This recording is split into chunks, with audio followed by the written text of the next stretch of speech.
going to share.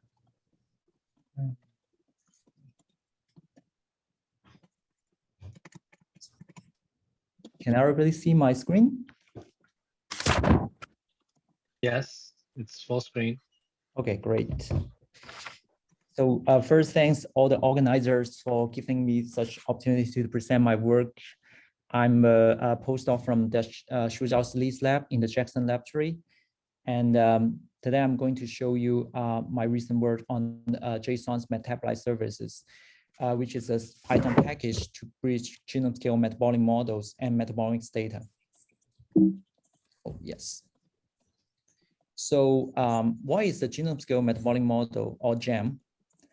GEM starts from annotated genome that can resolve thousands of genes. Which part of it can be annotated and translate into reactions? And these reactions categorize substrate to products.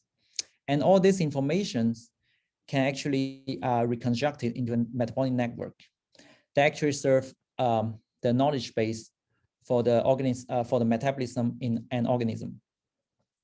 So GEM have been used for a long time for simulate molecular phenotypes, which exactly what metabolomics try to achieve to try to measure.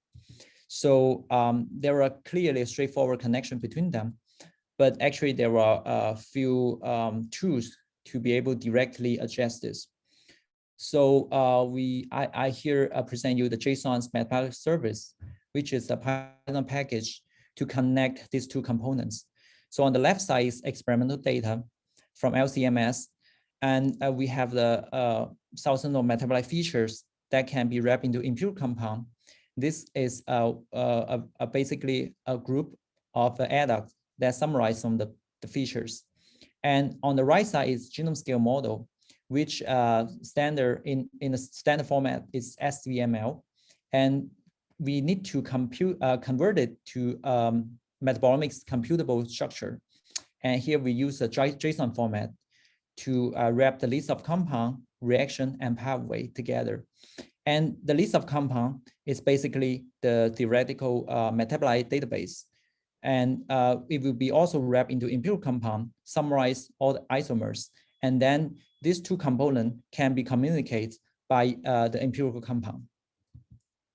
So there are multiple motivations. In this case, JMS, we are trying to have a easy way to pass the genome scale metabolic model into computable structure, and also calculate neutral formula from the charge formula that typically is seen in the genome scale model. Also, we need to have the efficient query function that I have shown on the last slide. So here showing you is one of the application of GEM in the metabolic analysis. Here, I intend to compare two metabolomics data of supernatants from the skin and the gut isolates of the one of the bacteria called Staphylococcus epidermis. We would like to map experiment-derived metabolite features into the known metabolic networks and these two strains. And then we can perform pathway analysis in these given organisms. Indeed, the networks that are composed of many dipeptides or amino acids turn out to be significant between strains. And also we can pull out organism-specific pathway for biological hypothesis generation. However, when I actually go back to look into the two genome scale model derived from the genome, there are actually very few different metabolites that is different between the two genome scale model, indicating there are actually a huge gap in the current genome scale model field to really capture the genome differences.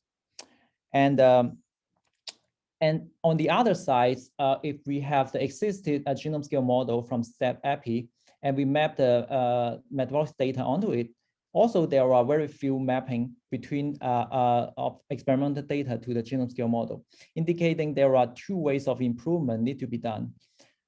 So the first thing we will think about is maybe we need to improve experimental coverage. But more importantly, in JMS, we can we are going to have a data running search engine that probably can resolve insert fragmented adducts that is not following the traditional ADA function.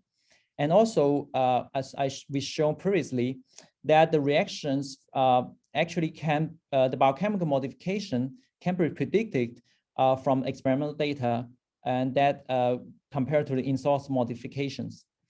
And all this can improve the annotations.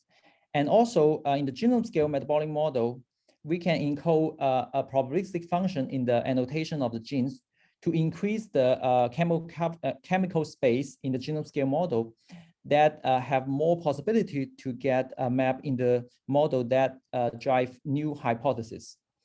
And of note, there are a lot of isomers in the genome scale model that cannot be resolved when we use just MS1 experimental data. So we need to encode a probabilistic annotation in this to be able to weigh in experimental and knowledge-based evidence. So I would like to thank NIH support and our institute support that help us to generate a lot of works that is able to be done. And thanks for all your attention. And I wish to hear your suggestion and questions. Thank you.